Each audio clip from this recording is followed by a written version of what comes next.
Hi, hello guys, welcome to this channel. This video I will show you how to easily free up space of your Xiaomi phone.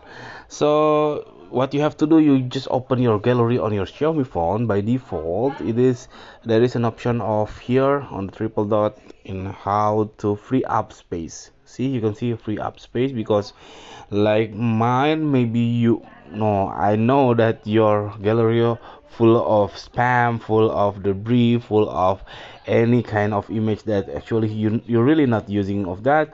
Then for example, this all of this screenshot, when you do screenshot, maybe you already send it to your friends, so it no more to be here anymore. So you can delete all of this by click views, and then it's already selected all by default, and then I can click delete selected photos here.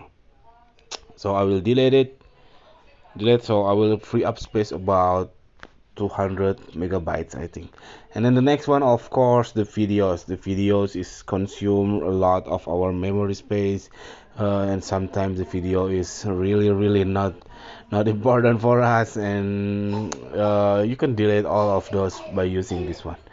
Okay, that's it. This very simple tutorial. I hope it's helpful for you. If you did, please subscribe our channel. Thank you for watching.